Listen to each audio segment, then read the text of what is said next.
Здравствуйте! В эфире информационный выпуск Амшик Шара. Сегодня в программе. В республике вновь растет число ежедневно выявляемых случаев заболевания COVID-19. Репортажи из красной зоны Гудаутского госпиталя. Стартовал осенний призыв в абхазскую армию. Запущена новая услуга для участников платежной системы АПРА – трансграничные переводы с карты МИР на карты АПРА World. Участникам проектов, финансируемых в рамках целевой программы развития сельского хозяйства на 2021 год, передана первая партия сельхозматериалов и оборудования. В республике вновь растет число ежедневно выявляемых случаев заболевания COVID-19. В Гудаутском госпитале находится на стационарном лечении 83 человека. 23 из них в тяжелом состоянии. Реанимационное отделение заполнено. Из красной зоны Гудаутского госпиталя репортаж Сарии Кварцхелия. Более 200 новых случаев COVID-19 зафиксировано в Абхазии за сутки. 5 пациентов умерли. В Гудаутском госпитале за 2 дня скончались 4 человека, 3 женщины и мужчина. И во время нашей съемки скончалась еще одна пациентка. На сегодняшний день в больнице проходят лечение 83 человека, 23 в тяжелом состоянии. В реанимации 10 пациентов. Из-за того, что реанимационное отделение заполнено, 13 тяжело больных лечатся в ковид-отделениях. Что касается медперсонала, то все бригады укомплектованы. И проблем с этим нет. Ощущается лишь нехватка санитарок. Больные ухоженные. Нет такого, чтобы они были недосмотренные или без внимания оставались. И за время уже работы, в общем-то, все уже выучили работу так, что могут выполнять ее в полном объеме. И нет никаких задержек. И не в том плане, что и сестры уже понимают, что надо в данный момент сделать, какая манипуляция является более первостепенной важности, а какая является второстепенной. Поэтому как-то все это налажено уже, более налажено. Картина в реанимационном отделе такая. Не все пациенты могут говорить, потому что у них трубка либо во рту, либо в горле. Больным физически сложно даже открыть глаза. Если им что-то нужно, они показывают жестами. Даур Сангуля уже 3-й день в красной зоне ухаживает за своим отцом. Он видит, как мучаются больные, и порой валятся с ног врачи. Обстановка, конечно, тяжелая. Но врачи делают все, что в их силах. Жалко их. Меня здесь наблюдаю за ними. Тяжело, больно смотреть на них. Да, много чего они самопожертвованием почти занимаются.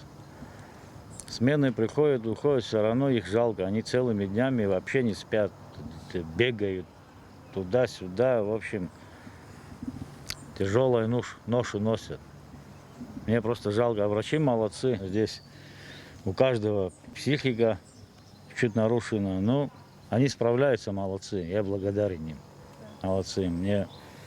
Если было бы у меня возможность чем-то им отблагодарить, я это сделал бы. Бытует мнение, что врачи привыкают к смерти пациентов, но это не так. К этому невозможно привыкнуть. Каждый раз это случается будто впервые. Как ветераны не любят говорить о войне, так и мы об этом, признаются врачи. Сложно чисто физически, морально с этими больными работать. Тяжело в том плане, что больные задыхаются, подключаешь к аппарату искусственной вентиляции, но этого может быть недостаточно, потому что вирус очень злой, заболевание очень у всех по-разному протекает. Да, смертность тоже высокая, и это связано и с ростом заболеваемости вообще по Абхазии. Хватает медикаментов, как бы все есть, все, что нужно, пока все есть. Вот если будет повально все поступать, то у нас ни мест не хватит, ни рук не хватит, ни аппаратов не хватит. Мы направились в здание, где установлен компьютерный томограф. На сегодняшний день он работает бесперебойно с 10 утра до 5 вечера. Врача-рентгенолога на месте не оказалось, и мы связались с ней по телефону. На КТ проходит исследование до 50 человек. Это в том числе наши стационарные пациенты, это стационарные районных больниц. Но у нас, естественно, есть такие случаи, когда некоторые жители приезжают, стоят в очереди с 8 утра, хотя у нас кабинет открывается с 10, они стоят в очереди, что им надо сделать КТ, думая, что у нас живая очередь, потом у нас приезжают скорые вне очереди, естественно, мы их пропускаем. И у нас вот небольшая такая суета происходит.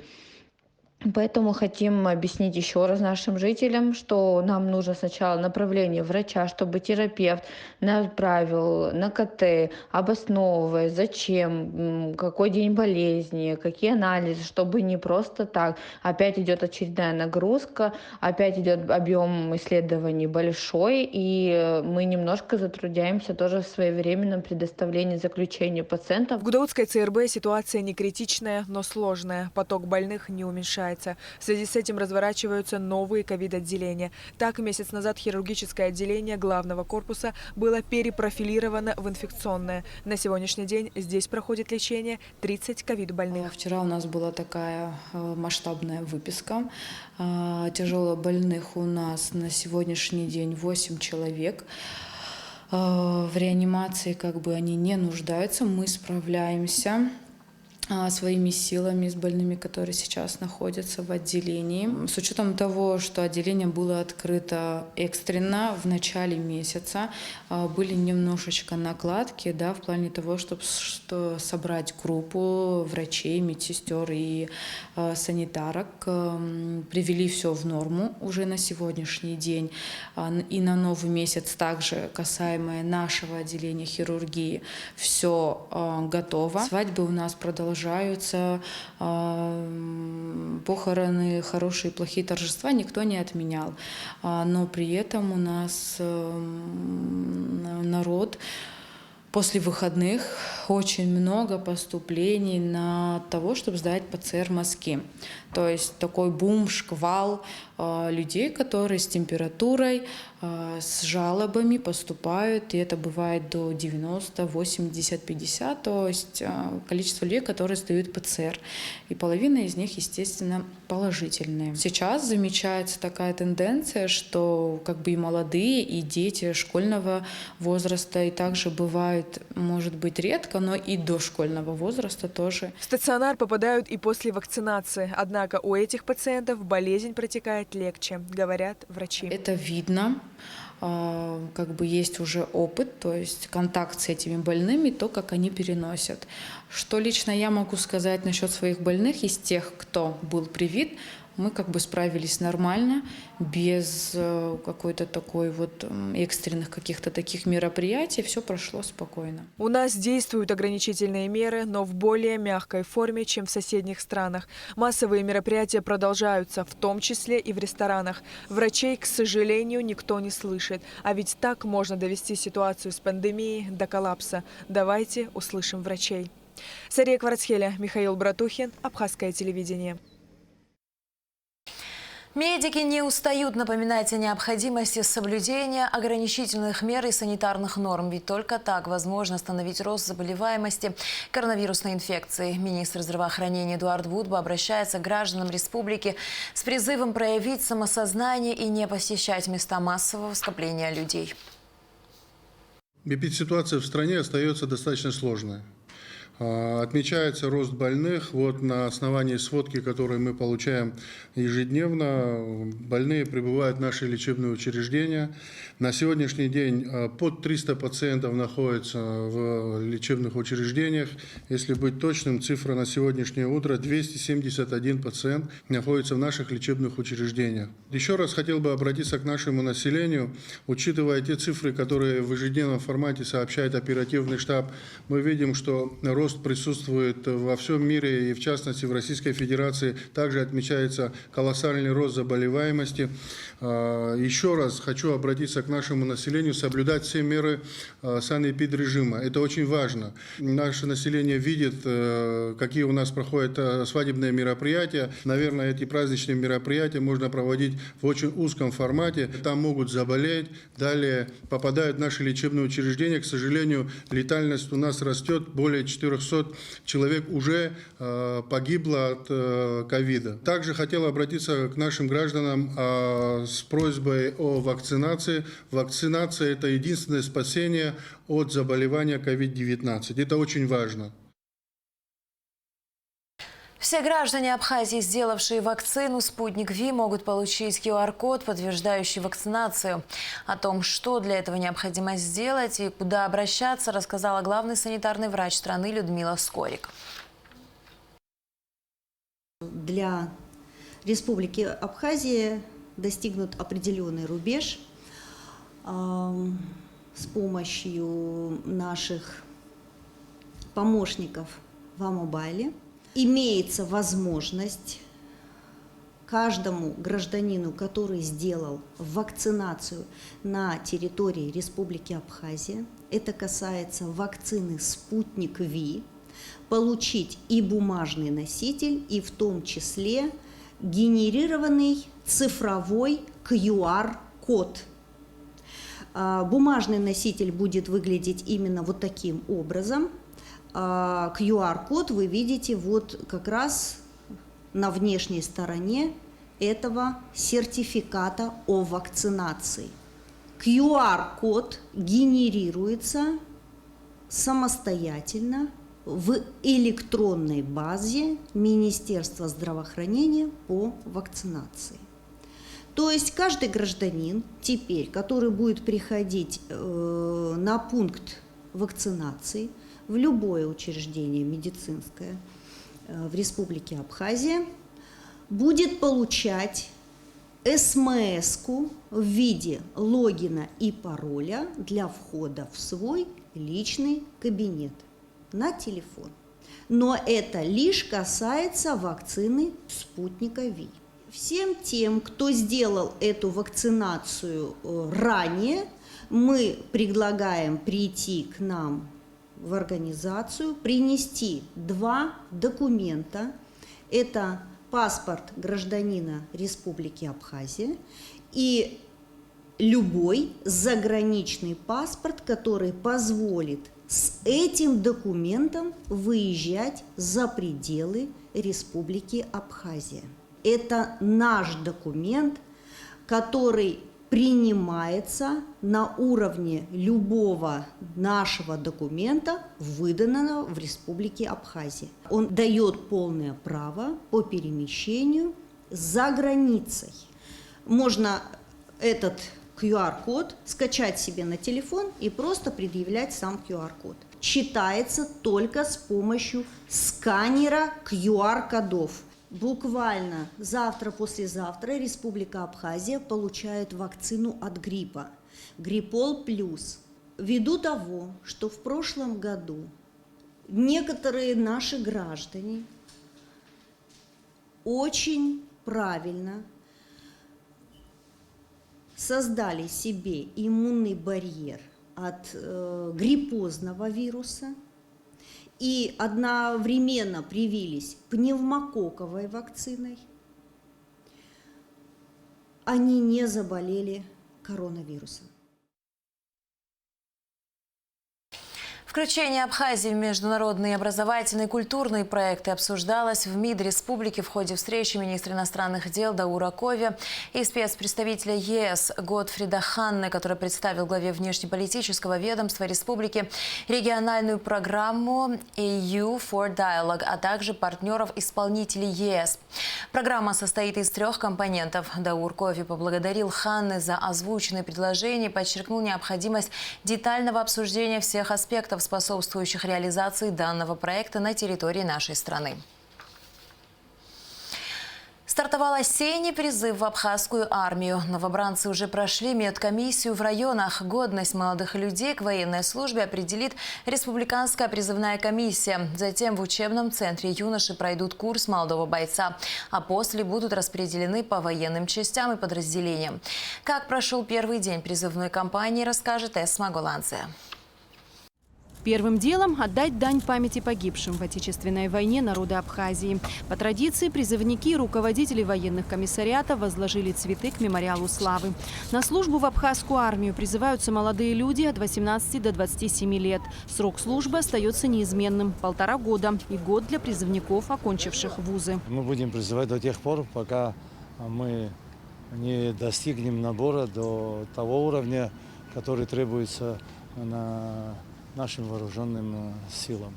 Служить или не служить – вопрос почти гамлетовский. Его задают себе многие молодые люди и их родители. У этих юношей сомнений не было. Все они понимают, что нужно отдать долг родине, и идут на этот шаг осознанно. Я с Очамчурского города приехал сюда. У меня призыв был сейчас недавно. Сюда попал. проходим тут медкомиссию и остальное. Я думаю, это долг каждого человека в Абхазии, который живет. Он должен пройти армию, как все надо, как полагается.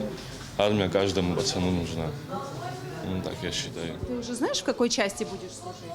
Ну, тут в Минобороне, а скорее всего в офицерский хочу поступить, по этому пути пойти. Армия – это школа мужества, где в первую очередь учат постоять за себя, свою родину, родных и близких. Служба в войсках помогает юношам развить выносливость и силу воли. Армия учит самостоятельности и выживанию без родительской или другой помощи. Пришла мне повестка, пришел сюда и вот сейчас жду, куда меня будут распределять. А есть желание служить? Да, естественно, да. То есть ты считаешь, что это долг каждого мужчины? Желательно. Если человек учится, то пусть учится уже, если это его выбор. Но если ты хочешь служить, нужно служить. То есть ты готов? Да, я готов. Я готов. Не боишься тягот армейской жизни? Нет, меня уже все знаю, все это умею. Отношение к военной службе далеко не всегда положительное. Армия уже не так пугает, но еще не увлекает. С началом призыва некоторые начинают искать способ откосить от армии, но военкомы активно этому противодействуют. Бывают очень часто такие случаи, когда повесток роздано много, но является, к сожалению, к нашему большому сожалению, не так много, насколько мы раздали повестки. Это наша большая проблема, потому что бывает такое, что мы по 3 раза даже посылаем повестки. Но я хочу подчеркнуть, если призывники не являются по первой повестке, мы посылаем вторую повестку. Если он не является также по второй повестке, в таком случае уже дело направляется в соответствующие органы, которые будут заниматься разыскными мероприятиями для поставления их в призывной пункт. Если вдруг милиция не сможет разыскать данного призывника, в таком случае мы направляем материал уже в прокуратуру. Призывник может получить отсрочку или освобождение от военной службы по учебе или семейному положению. Большинство молодых людей призывного возраста предпочитают после школы получить высшее образование. Мы отдаем призывников, должны были больше отдавать, но меньше отдаем, чем сегодня требует Министерство обороны. Потому что у нас много вузов открылось. Ну так должно быть, люди должны развиваться. И Россия открыта для нас. И многие уезжают учиться и потом забывают возвращаться.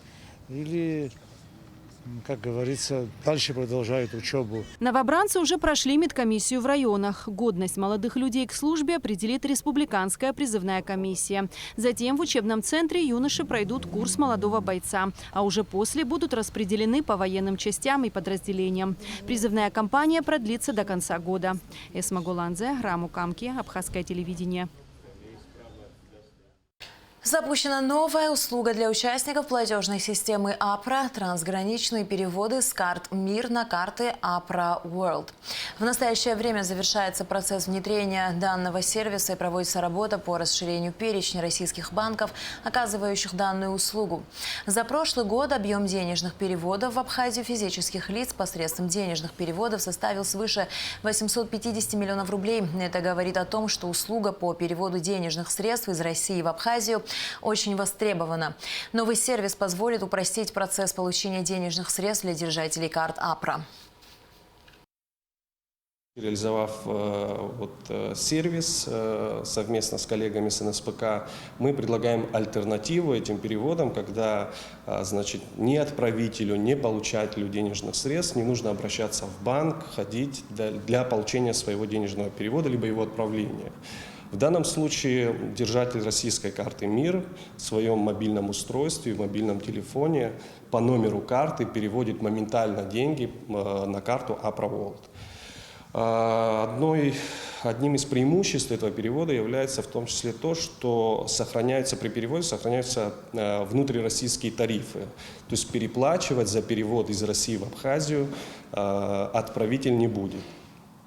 Ну и, соответственно, конечно, получатель денежных средств, он получает свой перевод в полном объеме без удержания какой-либо комиссии. В настоящий момент этот сервис идет еще в процессе его полной реализации, внедрения. Есть уже несколько российских банков, которые эту услугу предоставляют. И вот в данный момент мы проводим работу по расширению перечня банков, которые будут давать возможность своим клиентам переводить денежные средства на карты АПРА World в Абхазию. Крупнейший британский нумизматический журнал Coin News Magazine опубликовал статью, посвященную открытию музея Банка Абхазии. В статье подробно рассказывается о задачах музея по сбору, хранению, изучению и экспонированию денежных знаков, обращавшихся на территории Абхазии в течение 2500 лет. Статья иллюстрирована фотографиями с изображением музея. Редакция журнала также опубликовала заметку под названием «A Day at the Museum» – «День в музее», в которой не только рассказывается про деятельность музея, но и приводится историческая справка об истории Абхазии и подчеркивается, что страна провозгласила свою независимость от Грузии. Редактор уделяет внимание древней истории Абхазии, ее связях с Византией и Османской империей и тому, какое отражение это нашло в монетной системе Абхазии. Редакция журнала настоятельно рекомендует своим читателям посетить Абхазию.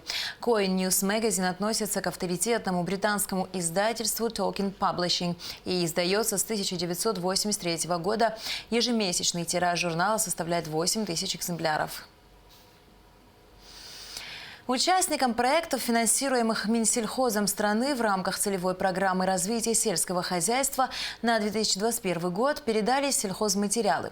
Напомним, что правительством Абхазии утверждены лимиты по 5 направлениям – животноводство, растениеводство, переработка сельхозпродукции, птицеводство и рыбоводство.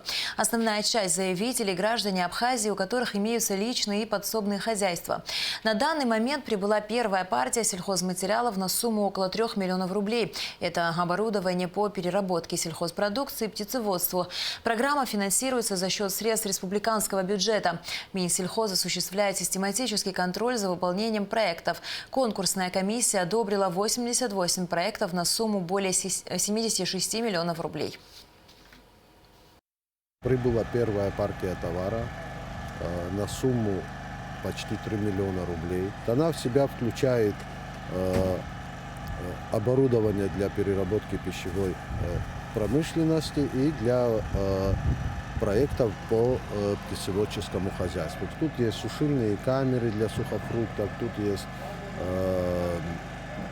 инкубаторы, мясорубки. Все для того, чтобы человек мог заниматься сельскохозяйственной деятельностью или переработкой в домашних условиях, либо организовать мини-цех. По переработке здесь 6 заявок. И еще плюс, значит, здесь колючая проволока для проектов по растениеводству. Там, значит, тоже около 80 проектов. Мы будем распределять эту колючую проволоку между тоже участниками программы, которые прошли по линии растениеводства.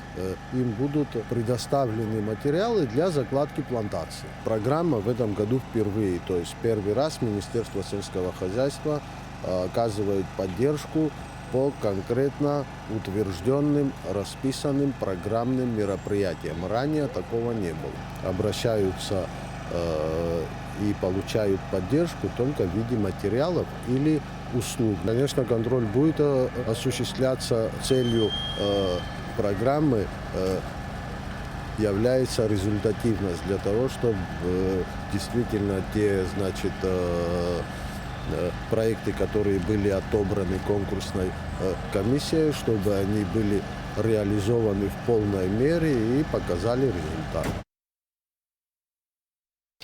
Фестиваль Хибла Гирзмава приглашает. В 2022 году пройдет в 20-й раз в Москве и Сухуми и соберет на одной сцене ведущих оперных исполнителей. Об этом на встречу с министром культуры России Ольгой Любимовой сообщила народная артистка России и Абхазии, солистка Московского академического музыкального театра имени Станиславского и Немировича Данченко Хибла Гирзмава.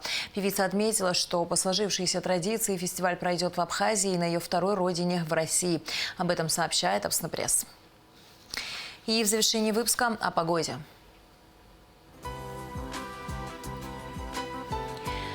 По сообщению Гидрометцентра, в среду 27 октября в Абхазии ожидается переменная облачность без осадков. Температура воздуха ночью 3,8, днем 12-17 градусов, температура морской воды 20 градусов.